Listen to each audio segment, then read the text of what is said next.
I'm here to talk about creativity in the law, and I agree with Sophia that creativity is what makes life fun, what makes life important. A lot of people think that the law is black and white. You're right or you're wrong. But actually, I think that to be a good lawyer, to be a good arguer, you have to be creative. In fact, it's your obligation to be creative, and people who think that you're not supposed to are not telling you the truth. So, I do family law. That means divorce, adoption, surrogacy, that sort of thing. And a lot of people, again, say, well, you got the laws, you just have to work within the law. But the truth is, you really have to interpret the law, because it's going to be interpreted one way or another. So I'm going to tell you 3 stories. The first is about clients I often see who have been together for, say, 20 years. They've only been married for maybe 6 months, a year, because they're lesbian. Now they're getting a divorce. Divorce law says that you only get to share assets that you accrued during the marriage.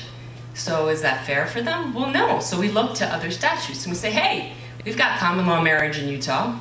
It wasn't meant for lesbian or gay couples, but let's use it. They hold each other out as a married couple and they say, you're my wife, I'm your wife, and they do this year after year, then they should get the benefits of marriage. And it works. Another example is, what if you want to change your legal gender? You've had surgery and now you want your passport to match your body. Well, do we have a law for that in Utah? Well, not really. We've got a model act that says Vital Records has to give you a new birth certificate if you have a court order, but nothing that says you have to get a court order. Well, let's go tell the court to interpret the statute to give you a court order, and it works, and now judges routinely do it. Another example is surrogacy. We actually have a great statute in Utah, and a lot of countries and states don't allow it, so people come here from all over the world to do surrogacy. So, the question is it ethical?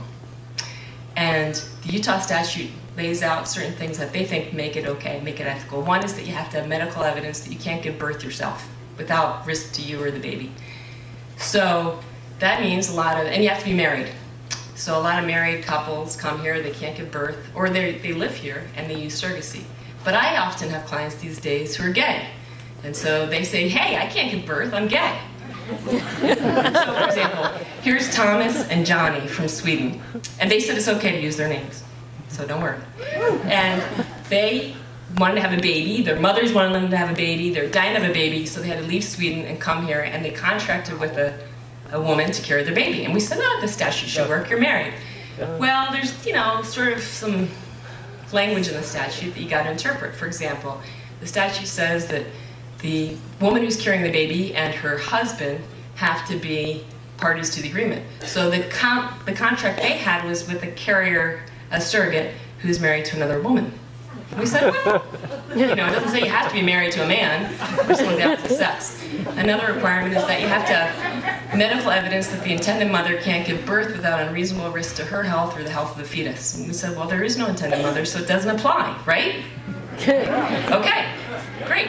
So they come to Utah and they have a contract with this woman, and things are great, and she's pregnant, and they pay for her expenses, they pay her compensation, and it's a healthy pregnancy, and everything's great. And we get the judge to validate the agreement, meaning that they are now the legal parents of the child that's going to be born.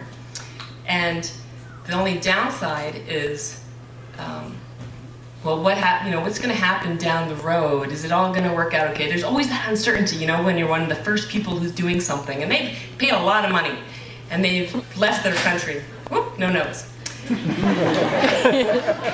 And they get here, and the court says it's okay, but now that she's pregnant, now she gives birth, and now we have to get the judge to sign an order of birth. Oh, thanks.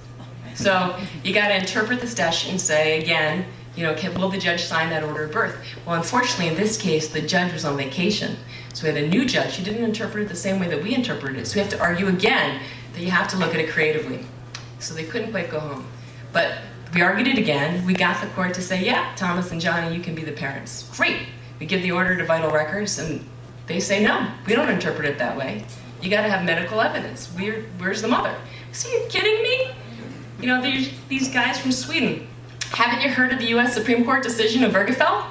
So once that Supreme Court decision came out, we argued some more to Vital Records, and we said, all marriages have to have the same benefits. Theirs does too. They said, well, we don't agree. So we said, oh, yeah. So, you gotta look around. So the order of birth was signed. It was a very happy day. We were all so happy. We didn't realize that we still, well, it's not quite over yet, right? Because we hadn't gotten the birth certificate yet. And you can't get a passport for the little baby Olivia without a birth certificate. And so they're stuck in rural Utah, right? They had to cancel their flights. So we found all the other states that have that same language. And we found attorneys in those states who practice this kind of law to find out how are their vital records departments interpreting this statute. It turns out they're giving birth certificates. So we went to the Attorney General's office and we said, hey, let's meet with you and the governor and say, we need a birth certificate. Even Texas is giving birth certificates. So the poor guys had to wait and wait and wait, you know, and it's like summer and it's hot here, they're from Sweden and there's bad food and their mothers aren't here to give them support and it was terrible. But ultimately, the governor did the right thing. The governor said, yeah, we'll interpret it the same way you interpret it, and we'll do it for all future cases too.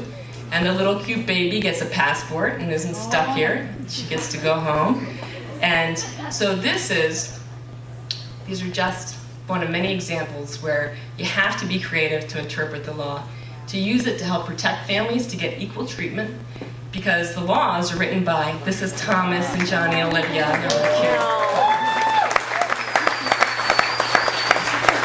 We're now back in Sweden and happy probably to never be in America again. Anyway, you have to use the law creatively, and it's your obligation to, because without it, someone else is going to use it to screw you.